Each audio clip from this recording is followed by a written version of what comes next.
The death of organic reach. Human creativity versus AI content. If you feel invisible on social media, this isn't your fault. That feeling, posting consistently, creating something meaningful, and watching it go nowhere, isn't imagination. It's not because you suddenly lost talent. It's not because your ideas got worse. Your content didn't get worse. The algorithm changed. There was a time when posting online felt simple. You shared something real, people connected with it, and the platform helped it travel. That was organic reach. Not bought, not boosted, not engineered by machines. Just human stories finding human audiences. Today, that system is quietly disappearing. Algorithms no longer reward authenticity first. They reward efficiency, volume, predictability, and increasingly, artificial intelligence. You're not losing reach. Organic reach is being deleted.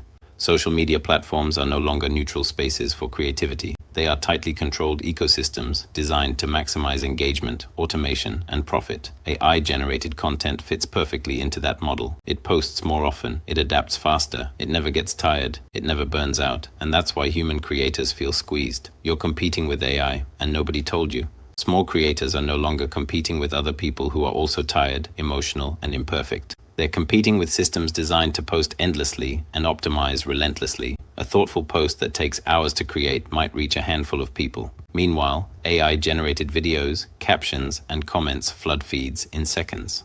Not because they're more meaningful, but because they're optimized. Optimization has replaced originality as the currency of visibility.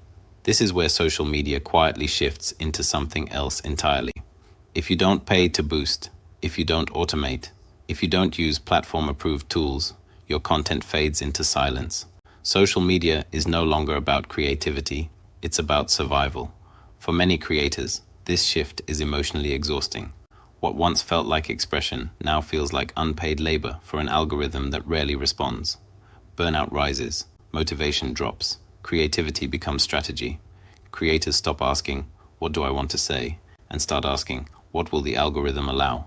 AI thrives in this environment because it was built for it. It can test faster, scale instantly, adjust without emotion. Human content can't compete on volume, and it was never meant to. Human content is slower, messier, more vulnerable, and yet that's exactly what people still crave. Here's the paradox. As AI content floods social feeds, audiences crave authenticity more than ever.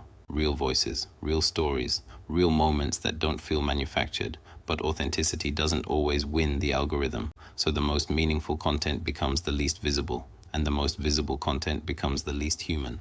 This forces a much bigger question. If platforms optimize purely for efficiency, if feeds are dominated by machine-generated content, what happens to the social part of social media? Connection can't be automated, trust can't be generated at scale, community can't be optimized into existence. Looking ahead, organic reach may not vanish completely, but it will become rare. Human content will likely move into smaller spaces, private groups, communities built on trust instead of trends. AI will dominate scale, humans will dominate meaning. Creators will become hybrids, using AI to survive, while fighting to preserve what makes them human. The death of organic reach isn't just a technical shift, it's a cultural one. It forces us to decide what we actually want from social media: endless content, or meaningful connection, efficiency, or humanity. Because if social platforms forget the people they were built for, no amount of AI will save them. This isn't the end of organic content, but it is a warning, and the future depends on whether creators and platforms choose humans over machines.